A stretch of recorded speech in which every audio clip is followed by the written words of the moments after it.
Hello, good evening, and welcome to the Centers Report, kung saan natin hinihimay yung mga balita na patas lang. Dito tayo, centrist nga tayo. So meaning nun, wala tayong pinapanigan, no? So hindi tayo suportado ng isang politiko, nor sinusuportahan ng mga malalaking kumpanya, 'di ba? Katulad ng mga malalaking outlet. So talagang independente po tayo, 'di ba? So yun po ang ibig sabihin ng centrist. Anyway, mga kaibigan, ang tatalakayan natin for today and magpa-sounds muna tayo. Ito yung paborito ko, the intro.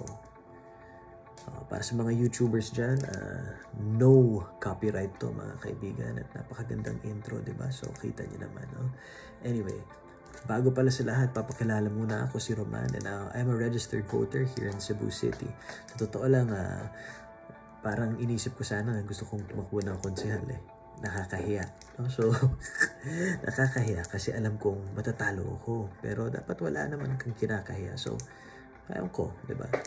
Gusto ko lang kasi mag-participate sa process. Anyway, so yun.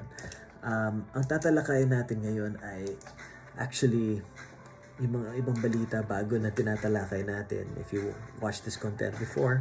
By the way, guys, since we're independent, nakukuha lang talaga namin ang aming funding dito sa community. So, may Patreon po kami, no? So, pwede naman you can donate if you want because if you like the content, no? Pag hindi, okay lang. Subscribe na lang kayo mga kaibigan. Doon sa Patreon tayo, may mga exclusive content tayo dito. Gagawa po tayo ng podcast, no? Gagawa tayo ng network. And since social media is basically amplification, what we are going to do is we are going to be amplifying the news that you need to see.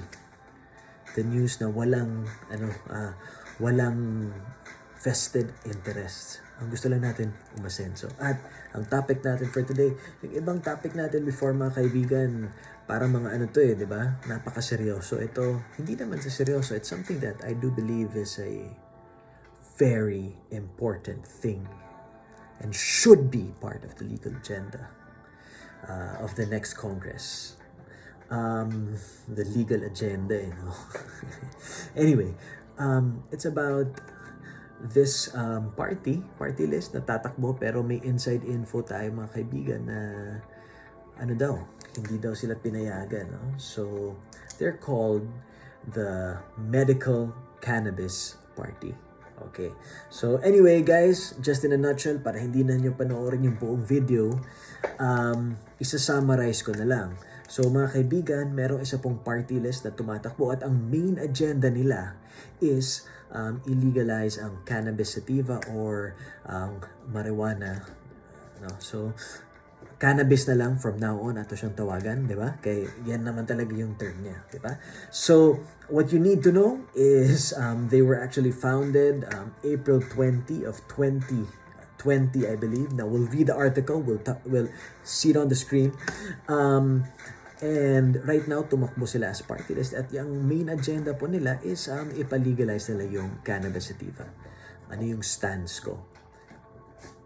Since I don't really smoke cannabis myself and I'm going from it more from a practical, centrist, and point of view sa isang taong gumagawa ng mga negosyo or a business person, right? Or an entrepreneur. So, take a fancy term to call it. Sa palagay ko, dapat talagang illegalize siya for economic purposes solely, and secondary, what I really think is it would be taking out the criminalized element of it. Therefore, the state will be able to benefit from it, regulate from it, tax it. So, hindi na yung ang nangyayari po kasi ngayon mga kaibigan, ang gumagalaw ng marijuana trade is not the farmers. Ang mga middlemen, which kasama sa mga cartel, kasama sa mga triad. So, ang ginagawa nila is yung pera na yan, they recycle it or reinvest it. Kasi mga negosyante din to mga to. In a free market society, di ba? Ano sila? Para lang silang element ng nagnenegosyo. But when they recycle it, they recycle this to guns, to hard drugs like methamphetamine, and to white slavery and kidnapping. Diba? So may criminal element kasi mga kaibigan. So ginagawa nilang puhunan yung sales nila dito. If we legalize it, it will take that away. So we police the illegal growers, but companies like, big companies like maybe San Miguel, we can cut that out, no? Pero, sorry boss, basta ba, hindi naman ano yun, di ba? Pero, bigger companies, conglomerates can actually be the one to distribute it. And it would be regulated, it would be taxed. The state would be able to benefit from it. Huh? So, may economic aspect ka. Meron kang aspect of actually taking out the criminal element. So, that's one, that's two. Number three is we can focus actually on the war on drugs, or the quote-unquote, on the drugs that really matter, like methamphetamine. So instead of magsunog kayo ng mga cannabis dun sa bundok, let's concentrate that efforts in locating maybe criminal elements in that deal in methamphetamine, diba? Kasi legal na rin yung cannabis by this point, no? So maybe we can have someone for the barangay, kasi ang nangyayari ngayon, and nakita ko is sa California, what the Mexican cartel is doing is they're setting up grow points in like deserts in California, and ang nangyayari doon yung hindi natin tatak. So yun, ipapatrol natin yun, di ba? Hindi pwede yun kasi illegal yun, di ba? So that is the beauty of regulation. Okay, so number three would so that would be number three. We can concentrate on other things, no? Solving crimes related to the other one. So yan na po, no? So palagay ko na it would be a win-win situation, no? If ever we would legalize it. So yan yung opinion ko lang. So guys, let's hear this story, no? So what you need to know. In the Philippines, where the government has carried out a bloody war on drugs, a party has been formed to advocate for the legalization use of medical cannabis. Okay, let's read the story. So this is from the International, the News Lens. Jomi Teotico. Sorry, botched your name, bro. Didn't expect to spend over 6 years in prison for violating the Comprehensive Dangerous Drug Act. So I think si Loren Legarda ang gumawa nito, and it was done in the early 2000s.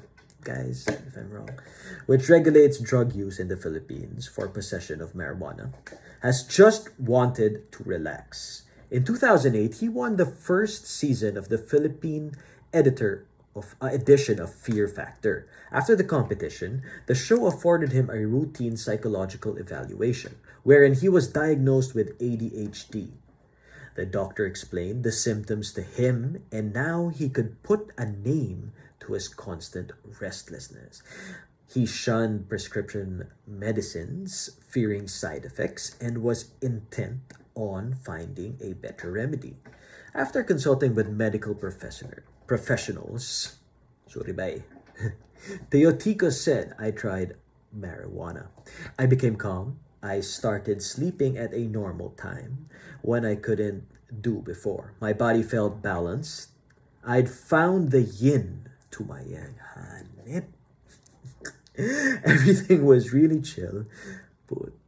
Okay, and I let go of the negativity." On October 23, 2014, Teotico was at home relaxing when the police busted through his doors. The next thing I knew, I was behind bars. So, di ba? Kumbaga, nagsasmoke lang siguro siya. I mean, yung nung college kasi may mga kakalala tayo na nagmamariwana. Ako po, hindi talaga. So yun, nagsismoke na lang siya ng cannabis, and parang binast na siya. Parang it was treated like a hard drug. Shibuso, that's what I was saying earlier, na kung mag-concentrate na lang tayo sa iba pa, no? So hindi sa marijuana. We are opposition party because we aim to confront the existing state drug policies under Duterte. Hanep, di ba? Pang Maria Ressa. We have seen the bloodiest irritation of a drug war. We believe that the medical benefits of cannabis and even its industrial advantages will be lost to the country as long as our drug policies remain prohibitive. prohibitionist. I agree 110%. So yan yung sinasabi ko sa'yo. It's an economic boom, an economic benefit. Now, I really hope that there can be a study that would see how much in terms of peso or dollar value or monetary value natataas yung ekonomiya kapag nilegalize po natin ito mga kaibigan, no? So, he added the war on drugs, rather, has failed. I think I'm dyslexic. It failed to bring us a just, humane, and peaceful society.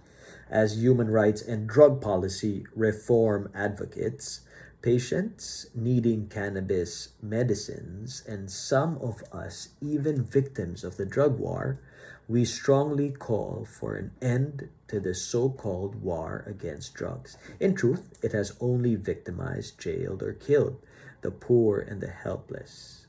It is this same brutal policy that prevents patients from accessing cannabis as medicine. So guys, I'll read lang last, no? Kasi 11 minutes na tayo mga kaibigan. Masyado na matagal para sa mga YouTube algorithms. Alam naman natin yun. So, i-wrap up ko na to at babasahin ko na lang yung nangyari. No? So, the Medical Cannabis or MedCan Party fittingly launched last April 20. I'm just kidding. April 20. Has established chapters in major cities across the Philippines, such as Metro Manila, Bacolod, Cebu, and Baguio. Besides its electoral agenda, the party as an umbrella organization for dozens of groups in the country pushing for the decriminalization of marijuana use. The goal is to be able to field a congressional candidate in the 2022 national polls. The Commission on Election is set to release an initial list of approved parties this July. So I believe nakapag-file sila, no? Nung last I think it was already on October 8, no? So yung last day of filing, nakapag-file po itong MedCan Party. Pero by the way mga kaibigan, shout out kay Mr. Trav, no, for bringing this to my attention, and yun. So I think kasama siya dun sa isa sa mga nakakita, no, na pala to, meron sila, no. So ang sa akin lang, criticism ko lang dito sa MedCan.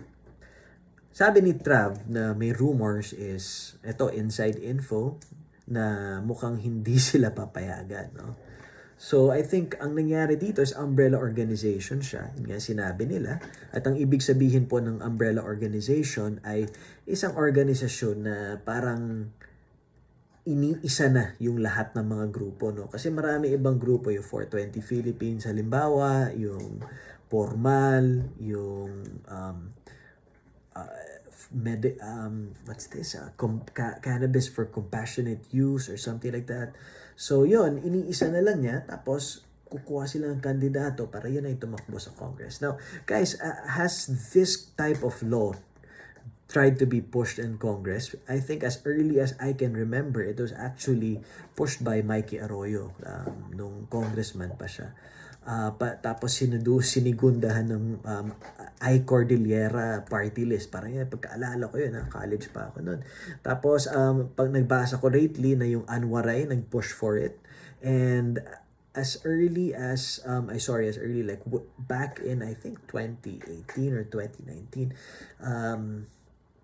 tama, 2018 nata, may isang Isabela representative, Google natin to, mga kaibigan, so iwan kayo ng comments kung sino yun, di ba, na parang nag-push nito, pero I don't think lumalagpas siya sa second reading, no? So, ang meaning ng second reading is after that, if finalize na siya, na magbotohan kung magiging bill ba siya, no?